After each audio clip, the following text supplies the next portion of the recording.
So we've already examined how we solve equations with radicals in them. The ones we saw before had a single radical that we had to eliminate. Now we're going to see how do we solve them if they have two radicals. So let's look at this one. We're going to solve the square root of 6x plus 13 minus the square root of 8x plus 3 is equal to 0. Now, you may remember from the previous video that you want to square things to eliminate the radicals, but we need to get them on, we need to isolate them. Well, how do we isolate them if there are two? Well, you just pick one and isolate it. So I'm going to pick this one, and I'm going to isolate it. I need to get it by itself. And how am I going to do that? I'm going to add the entire other radical to both sides. That leaves me with just this first one, the square root of 6x plus 13, as I just slide it over, equals the square root of 8x plus 3. This one is gone. Now it's over here. So we want those radicals to go away. So we're going to square both sides. And in this case, it just so happens that when I square both sides, both radicals vanish. We're left with 6x plus 13. And this cancels out this. Equals, this cancels out this, 8x plus 3. And this looks like a nice, neat linear equation that we can solve. So I'm going to subtract 6x from both sides. I like to keep my coefficient positive. Then I'll subtract 3 from both sides to get 10 equals 2x. And then I'll divide both sides by 2 to get 5 equals x. There we go. But we also want to make sure we check our answers always. So we're going to go back to that original equation right up here. And I'm going to do the square root of 6 times 5 plus 13 minus the square root of, can I see it still? 8x plus 3. So 8 times 5 plus 3, that should be equal to 0. So on this one, we have 30 plus 13 minus this one, we have 40 plus 3 equals 0. If I simplify those further, the square root of 43 minus the square root of 43 equals 0. Because these are the same, I don't care what their actual values are. 43, the square root of 43 minus the square root of 43, yes, is 0, which means 5 is a solution that works. Let's take a look at one more of these. In fact, try this one on your own.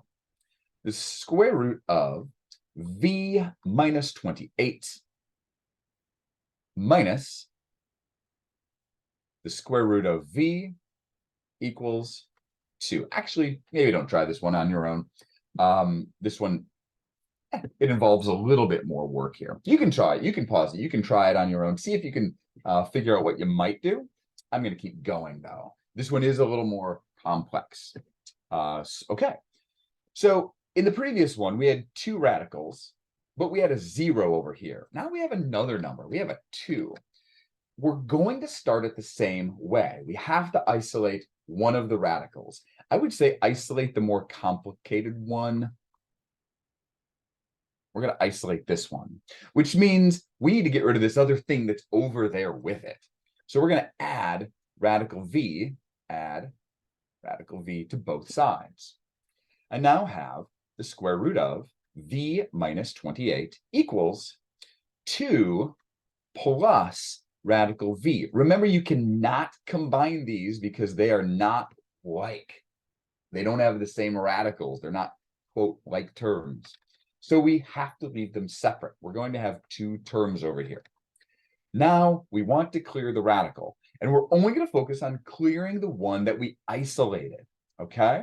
So I'm going to square this to make that radical go away, but don't think that you can just square the individual terms over here. You have to square the entire thing, right? It acts as a binomial. So let's see what happens. This one, pretty easy. That's going to cancel out. We have v minus 28. Over here, we can't just distribute the exponent. We have to think about it as 2 plus radical v grouped times another 2 plus radical v. Whenever you're squaring something with two terms, you have to separate it and then distribute it. So let's do that. V minus 28 stays on the left. Here we're going to do 2 times 2, which is 4. 2 times positive square root of v is plus 2 radical v. Then we're going to distribute this radical v times here, which is another plus 2 radical v, 2 times radical v. And then radical v times radical v would be plus radical v squared. And I'm just going to simplify that right now. I know that that is v. A radical v times a radical v is v. They cancel each other out. Pause and just scan what we have now. And if you didn't do this before, think about what you might do next. Pause it, maybe try it from here. I'm going to keep going though. What you'll notice is that we still have radicals in this equation, and we want them to go away. So we're going to start by just simplifying things a little bit. I have my v minus 28. I have my 4. These are actually like radicals, so I can combine them. 2 plus 2 on the outside there is plus 4 radical v, and then this plus v is still there. Just like we've been doing so far in the video, we want to make this radical here go away. So we have to isolate it. We've got to isolate this thing. Isolate. Which means we need to get rid of this 4 and this v to start. So let's subtract this 4 from both sides. And also, I'm going to subtract this v from both sides. When I do that, this v actually just cancels out. And we have a negative 32 over there on the left.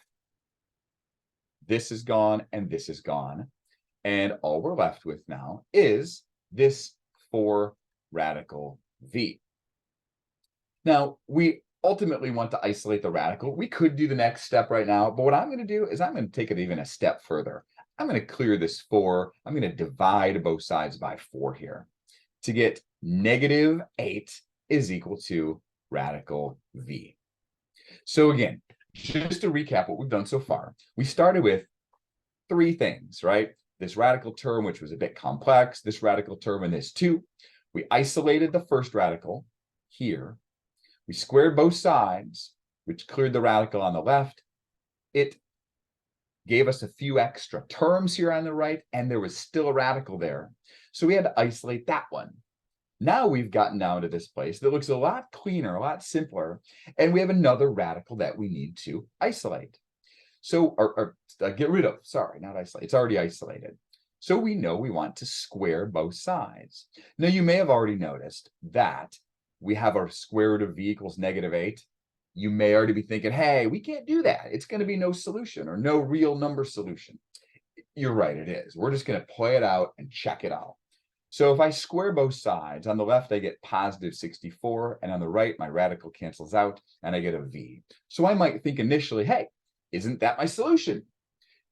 You might think that, but if you don't go back and check it, you're going to see, you're not going to notice that it doesn't work. So let's go back to the original equation, which was square root of v minus 28, so 64 minus 28, minus the square root of v, or 64. Is that equal to 2? Well, in here, 64 minus 28 is 36. And then we can take the square root of 64, which is 8. The square root of 36 is 6. 6 minus 8 is equal to 2. And you're already noticing, hopefully, that if I can scroll down, 6 minus 8 is negative 2. That is not a true statement there. That is a false statement, which means that's not going to work. It means 64 doesn't work. And it means we have no real number solution. So that is how we solve equations that have multiple radicals in them. We isolate one of them, and then we square both sides of the equation. And then we may have to isolate another one again and square both sides a second time.